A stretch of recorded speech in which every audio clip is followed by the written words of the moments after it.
আমরা যে দুজনকে গ্রেফতার করেছি, শাকিল এবং আশরাফ, তারা আমাদের কাছে বলেছে যে তাদের সাথী রোহান তাকে ছুরিকা মানে তার সাথে যে মোবাইল ছিল সেই মোবাইল ছিনিয়ে নেওয়ার সময় তাকে ছুরিকাঘাত করে 3 বার সে চেস্টের উপরে স্টেট করেছে। শৃঙ্খলা সংক্রান্ত যদি আমি আপনাদেরকে বলি যে আমি অন্য জায়গার কথা বলতে পারবো না, কিন্তু আমাদের ডিভিশনে আমরা ওয়ারি ডিভিশনের কথা আমি বলতে পারি। যদি আপনি স্ট্যাটিস্টিক্স মিলান 2023 ছিলেন এবং ওইটা নামার আগে 200 গজ সামনে 5 জন কিশোর, তারা হলো শাকিল, মোহাম্মদ আশরাফ, রোহান, শিফাত এবং আপন।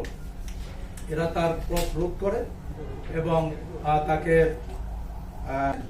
এবং রোহানকে তারা মেরে ফেলেছে। পরবর্তীতে আমরা এটা নিয়ে যখন কাজ শুরু করলাম, আমরা দুজনকে গ্রেফতার করতে সক্ষম হয়েছি। এর মধ্যে শাকিল এবং আশরাফ, তাদেরকে জিজ্ঞাসাবাদে তারা আমাদের কাছে বলেছে যে তারা 5 জন ছিল। তাদের বন্ধু রোহান ব্রিজের উপরে ছিল, তারা হাঁটতে হাঁটতে ব্রিজের উপরে উঠে এই আশরাফ, শাকিল, শিফাত এবং আপন এবং এই যে রোহানের সাথে দেখা হয়। এবং ওই ব্যক্তি যখন আমাদের ডিসিস্ট তিনি যখন ফ্লাইওভার থেকে জনপদ মোড়ের দিকে নামছিলেন, সেই সময় তার কাছে একটা মোবাইল ছিল, মোবাইলে সম্ভবত তিনি কথা বলছিলেন। তো যার জন্য তারা সেই মোবাইলটা ছিনিয়ে নেওয়ার চেষ্টা করে।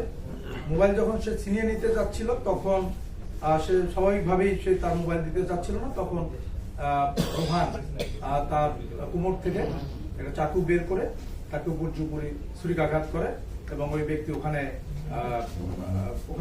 আহত হয়ে পড়ে থাকে। তখন এক ব্যক্তি তাকে নিয়ে প্রথমে ইসলামী হাসপাতাল এবং পরবর্তীতে রায়েরবাগে হাসপাতালে, রায়েরবাগ মেডিকেল কলেজে ওখানে নিয়ে যায়, না মুগদা মেডিকেল কলেজে নিয়ে যায়। মুগদা মেডিকেল কলেজে ওখানে তিনি ইন্তেকাল করেন।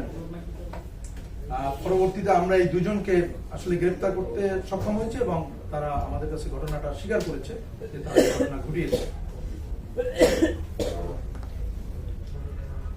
যাত্রাবাড়ি থানায় মামলা হয়েছে, মামলা নাম্বার 51, আর তারিখ হলো 20/12/2024। ইসলাম ভাই, একটা বিষয় যে গ্রেফতার, হ্যাঁ, তাদের গ্রেফতার অভিযান চলছে আমাদের। তাদেরকে আশা করি আমরা যে গ্রেফতার করতে সক্ষম হব। আপনি একটা বিষয় জানেন যে গত 1 সপ্তাহ ধরে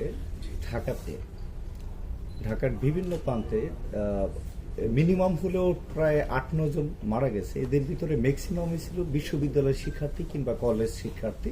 এবং সবচেয়ে আতঙ্কের বা সবচেয়ে গুরুত্বপূর্ণ যে ইস্যু, এটা হলো এই যে 9-10 জন মারা গেল, এদের অধিকাংশই ছিল জুলাই মুভমেন্টে আন্দোলনে সক্রিয় ছিল।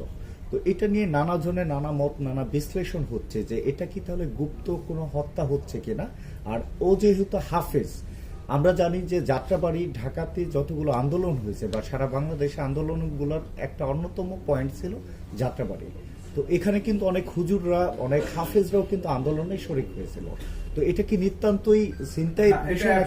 অ্যাবসলিউটলি ছিনতাইয়ের ঘটনা। কারণ আমরা যে তথ্য পেয়েছি যে এই ঘটনার পরে তারা যে মোবাইলটা নিয়ে গেছে, মোবাইলটা বিক্রিও করেছে 2500 টাকায় এবং এটা গুলিস্তানে তারা বিক্রি করেছে, এই তথ্য তারা স্বীকার করেছে। তো এইখানে এইটার সঙ্গে ওইটা রিলেট করার কোনো সুযোগ নাই। ওই ধরনের কোনো ঘটনা 23 সালের এই সময় এবং 2024 সালে আমাদের এই সময়টা যদি আপনারা মিলান, তাহলে দেখবেন যে আইন শৃঙ্খলা, অনেকেই বলে যে আইন শৃঙ্খলা খারাপ, আসলে স্ট্যাটিস্টিক্স তা বলে না। আমাদের স্ট্যাটিস্টিক্স কিন্তু বলে যে আমাদের আইন শৃঙ্খলা সেই সময় থেকে উন্নতি হয়েছে। আমি যদি একটা ডিসেম্বর মাসের কথা বলি, ডিসেম্বর মাসে 2023 সালে আমাদের এই ডিভিশনে দস্যুতার ঘটনা, যেটা আমরা যেটা ছিনতাই বলি, যেটা মামলা হয় দস্যুতায়, সেই দস্যুতার ঘটনা ছিল 4টা। ওয়ারাস আমাদের এই ডিভিশনে এখন